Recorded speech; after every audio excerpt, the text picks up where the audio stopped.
It started with a dream, and now it's ending in a nightmare. This has been a big year for Dungeons & Dragons, for better or worse. I don't know about you, but to me, it feels like a historic moment for the world's greatest role-playing game. Keeps happening every couple of weeks. Usually, this is a result of Wizards of the Coast doing something extremely wild, like sending ancient warriors after YouTubers, or revealing that their next billion-dollar plan is to hold the world to ransom from the safety of their Seattle-based volcano lair. But not this time. This time, it's somebody else's turn to screw up. That somebody else is TSR, the original publishers and creators of D&D. Sort of. TSR actually disappeared in 1997, but shockingly, they just declared bankruptcy this week, ending their recently publicized dreams of what they called making D&D great again.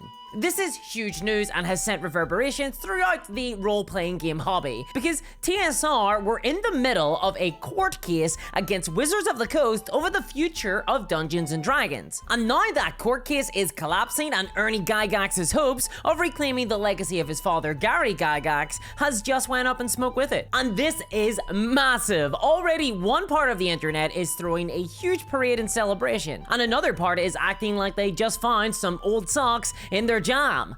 They're upset is nobody wants socks in their jam, usually, Dave. And the reason for this is that TSR are, or I suppose were, extremely polarizing. They've been accused of racism, transphobia, stealing crowdfunded money from supporters, and defiling the memory of Gary Gygox. In other words, they've been pretty controversial to say the least. And you're probably going to hear a lot of half-truths and motivated reasoning about whether their destruction is good or bad in the coming weeks. So I thought, let's just get ahead of all that and explain why this drama has gone from angry tweets to courtrooms to probably a dingy motel. I don't know, I always just imagine bankrupt people as having to move somewhere that Milhouse's dad would live in.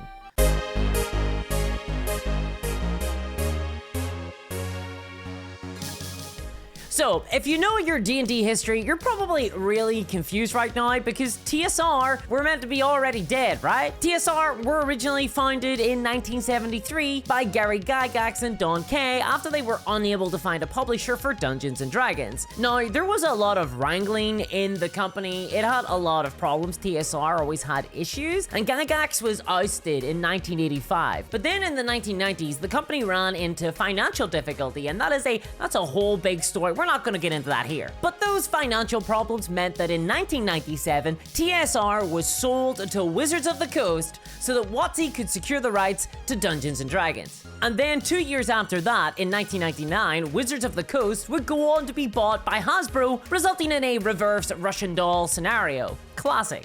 And for a while, all was well. 3rd edition D&D released, and many a book was sold. Peace fell across the land. Until, in 2012, the TSR trademark was registered by a D&D podcaster called Jason Elliott in order to launch the Gygox magazine. Both Luke and Ernie Gygox, the sons of Gary Gygox, were involved in this, and they helped set up the new company, which they called TSR Games, using the trademarks of TSR. But if TSR were bought in the 90s by Wizards of the Coast, how could this new company call themselves TSR? Well, okay, so you might have an oversized opinion of Wizards of the Coast. Let me dispel that right now. Basically, Wizards of the Coast did a whoopsie, and sloppy legal work meant that the TSR trademark had expired in 2004.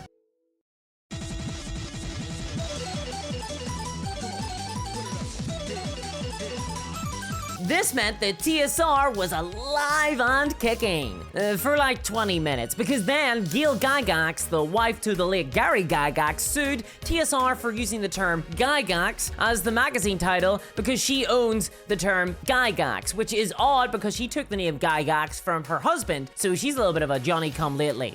Gygox. But I digress. This resulted in Luke and Ernie Gygox dropping out of the project, and then Jason reached an undisclosed settlement with Gil. The Gygox magazine had to end, however, though TSR continued to sell the top secret RPG under the name of TSR Games. It's not like it's a secret, it's not a secret RPG. The name of the RPG is called Top Secret. Okay, let's move on. And so all was well. Many books were sold until... June 19th, 2021, when out of nowhere with a steel chair, a press release drops from a group calling themselves TSR Games, claiming that they are, quote, officially back, and that they've got all of the original D&D talent from the olden days. They claim to be under the leadership of Ernie Gary Gygox Jr., and they're here to make games great again, and they claim the lineage of the original TSR from the 70s, 80s, and 90s. This company, by the way, is completely unrelated to TSR Games from 2012. Yeah, now there's two of them. Now there are two of them. And this is like especially funny to me because in their press release, they say that, quote, now more than ever, the world needs TSR. And it's like, no, there's already like two different TSR lineages, bro. Like we don't need another one. Anyway, how the hell did this happen? How did TSR rise from the dead? Well, they were buried in the pet cemetery, of course. Wasn't Jason Elliott still owner of the TSR trademark since 2012? Well, no, because just like Wizards of the Coast before him, he also did a legal whoopsie too.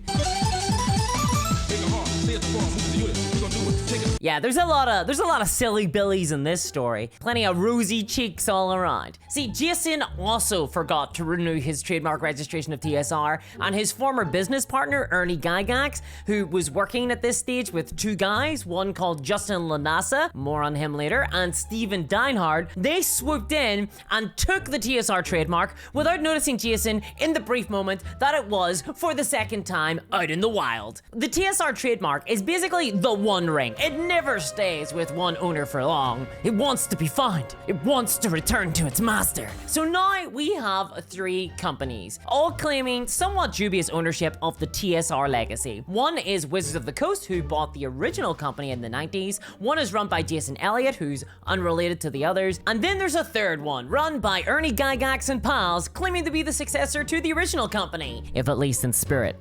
Interestingly, the brainchild behind this third TSR scheme was actually Justin Lanassa, who is a really interesting guy.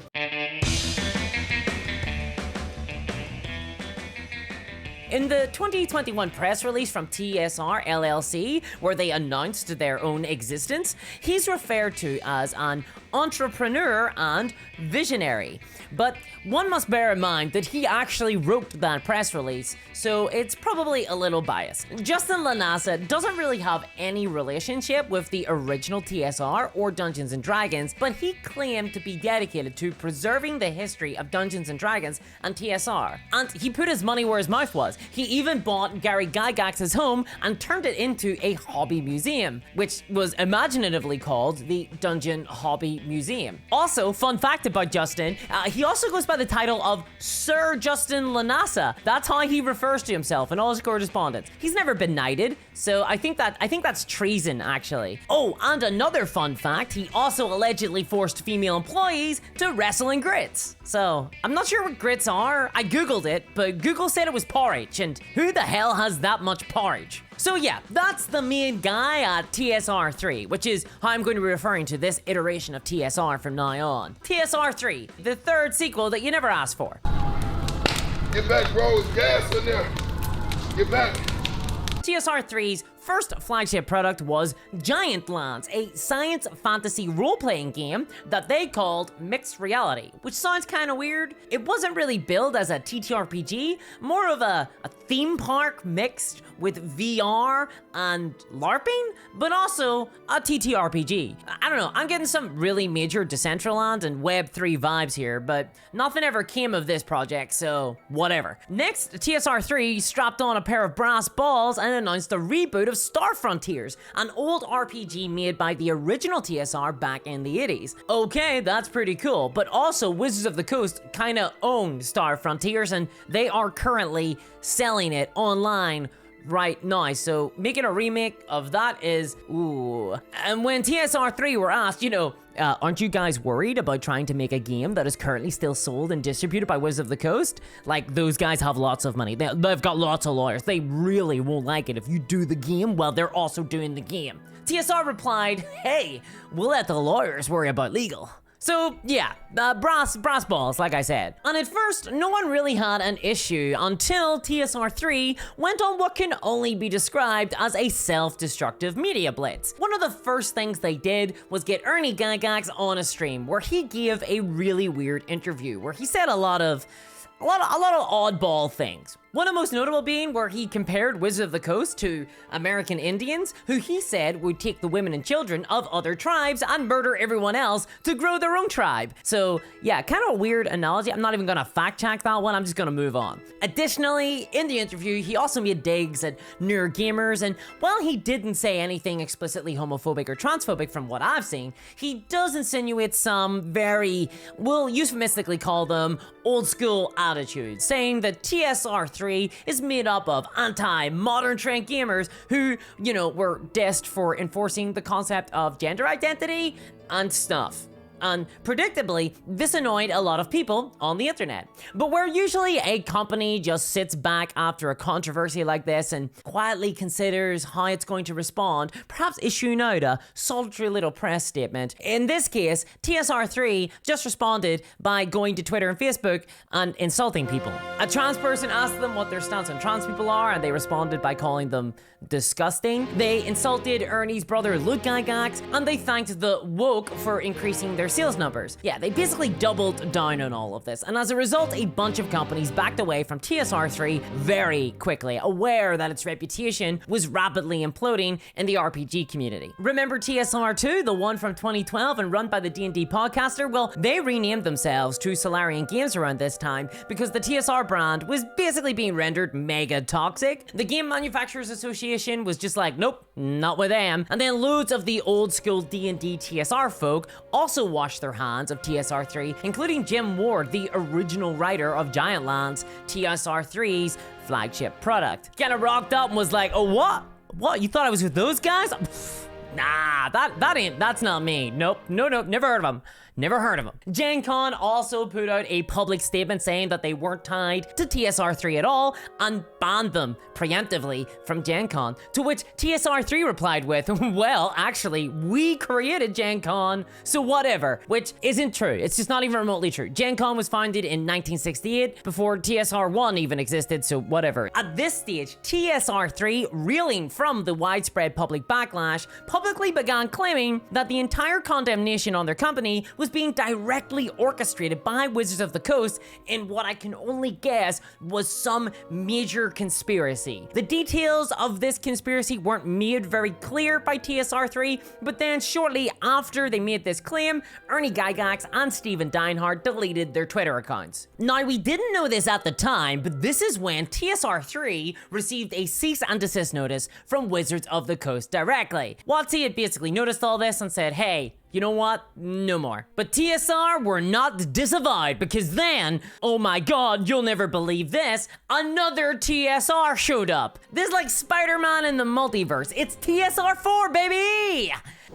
I don't think there is a fancy way to say that I have sinned. Yeah, suddenly there's another TSR. TSR4 pops into existence and is being led by Ernie Gygox and Sir Justin Lanassa, knighthood pending. Turns out there was some split between them and Steven Deinhardt, so Gygox and Lanassa left TSR3 and set up their very own TSR, presumably with blackjack and hookers. Leaving Deinhardt with TSR3, which he renamed to Wonderfiled by accident, and then he spotted his error presumably and changed it to Wonderfilled. Bear in mind, this is like a month after the original TSR3 was announced. It's like already it's splitting up after a month. Oh my god, they're like the worst boy band. Anyway, TSR4 are up and running and they're all like, hey yo, remember all that weird he said as TSR3 on Twitter?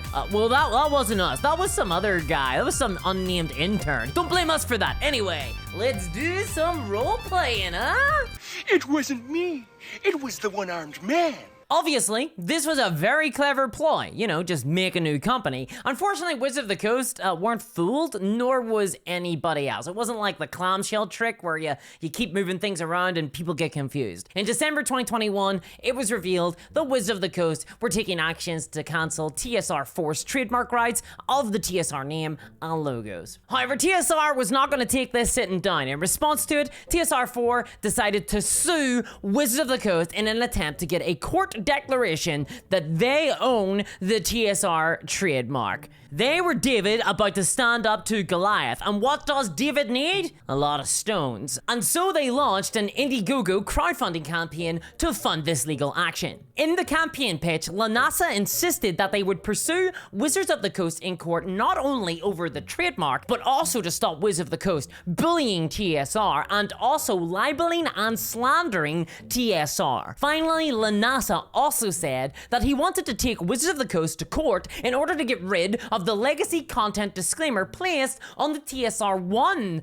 content on DM's Guild by Wizards of the Coast. Time for judgment. Now, that legacy content disclaimer, by the way, is just a generic statement that Wizards put out on older content these days. It basically says that the values in those adventures don't reflect Wizards' contemporary values, that the depictions are wrong, that racism and sexism is bad, that the content in the adventures is presented as it was originally created, yada yada. Kinda like how Disney do on their old animations. So I haven't played a lot of these older adventures, so I can't speak to what's in them personally, but I do find it odd that this statement would annoy anybody. It doesn't seem to be a big deal to me, but I guess Lanasa and Gygox were pretty offended by it. Enough so that they were planning on taking Wizards of the Coast to court over it, at least. Anyway, so they launched that crowdfunding campaign to sue Wizards of the Coast, and it went really, really badly. It totally bombed. They picked up $4,500, so they were pretty short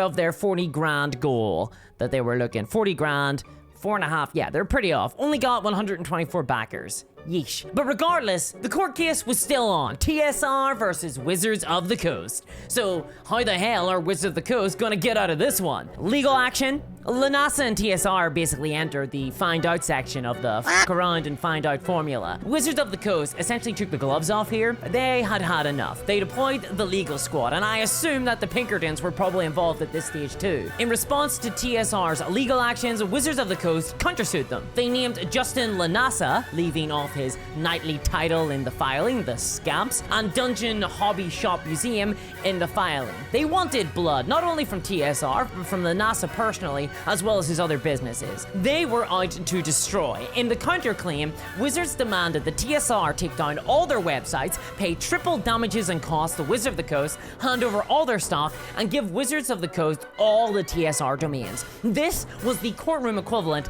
of a knife fight. To enter, only one can leave. In the meantime, though, while this is all going on, remember Star Frontiers?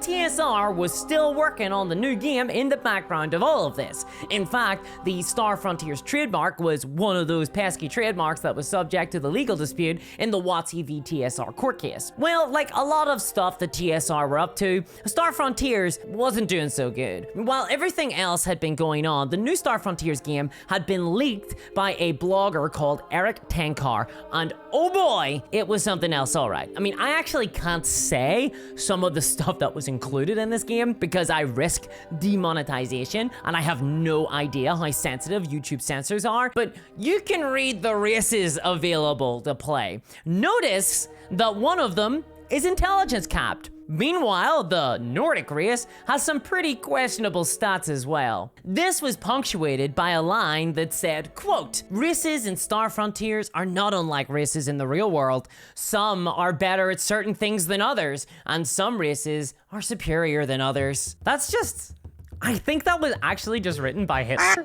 So I just want to note right now that this stuff, none of it was in the original Star Frontiers. The original Star Frontiers had none of this. It was just humans and aliens. You could play humans, you could play giant insects, you could play monster squirrels, or blobs. There wasn't a Nordic race. This was entirely new TSR's thing. And they got a lot of feedback about this. People were not pleased with the 19th century style racism in this thing. But to his credit, as you would imagine, Sir Justin Lanasa reacted to this leak pretty well, actually, with composure, taking it in his stride, and I'm just f***ing with you. Here he is on an alt account threatening to sue Eric. "Releasing of private information is a crime. You are getting sued. You will not get away with this. You are done. Your slander is over, Tancarp. You are done now. No more putting up with your channel. Lawyers are being called now." To which the absolute Chad, Tankar, responded confronted with, Justin suing me means discovery. That simply helps my criminal case. Can we expedite this? LaNasa chose not to take that one any further. And that, ladies and gentlemen,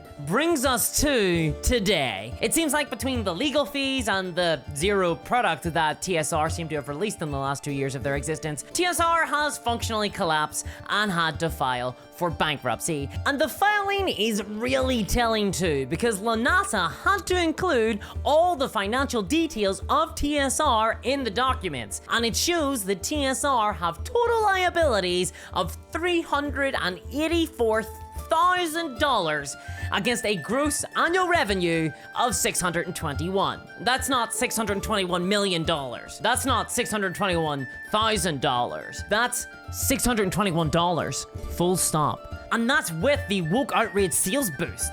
They are so broke and they owe so much money. And what was their business decision with all this? To sue Hasbro. Oof. I can kind of imagine TSR's HQ right now. Boys, my McDonald's paycheck came in. We just doubled our revenue. So yeah, TSR are basically screwed here. They are ruined, and the court case between LaNasa and Wizards of the Coast is postponed to next year, but I'm gonna be honest, I really don't see it going his way. So let this then be a warning to all the imitators. Every company that has ever used the name of TSR has gone bankrupt. I guess it's less like the One Ring and more like owning Harrenhal, huh?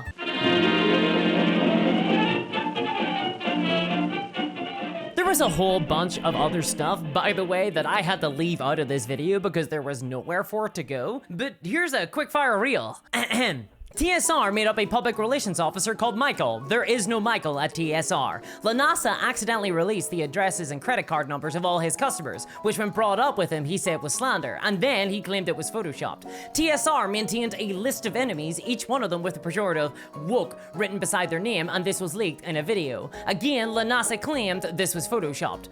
On a number of different occasions, TSR claimed that they launched Star Frontiers, but that it totally sold out, and you just missed it because everyone that bought it went to another school. I shit you not. There is no evidence that the game ever came out except for this picture provided by TSR. It was photoshopped. TSR originally filed their suit against Wizards of the Coast in the wrong jurisdiction, and they had to file it a second time. TSR announced that they would hold TSRCon at the Lake Geneva Conference Center, the same location as Gen Con launched in 1968. They announced that, quote, TSRCon will always be here. The con never took place there. LaNasa is a big fan of this channel. He sent me an email earlier this year rife with misspellings, a trademark of his. In the email, he also included a ton of legal documents and transcripts from his court filings. He told me that these documents show that they are beating Wizards of the Coast in court, but I read the documents and it does not show that. It shows the complete opposite. Oh yeah, no editing. Oh wow, okay, so this video was way longer than I intended, so I'm just gonna say, I leave it to viewers to draw their own conclusions about new TSR and whether they deserve to go bankrupt. Whether you think that this is a good or bad thing, I just wanted this video to explain what the hell has been going on and why this has gotten to where it is, but boy, I did sort of fall down a little bit of a rabbit hole here. In the description of this video, I have linked to a huge timeline of events that was super helpful in pulling all of this stuff together, and it was the source of a lot of images in this video. And if you want to support me in continuing to create content like this, as well as get bonus videos and chat personally with me in secret Discord rooms, then check out my Patreon at patreon.com/discourseminiatures. And a huge thanks to all my patrons, especially Sonic Bread, CryptoCev, Novani, and Mistress RB. Thanks so much, guys, and I'll catch y'all next time. Bye-bye. I need a drink.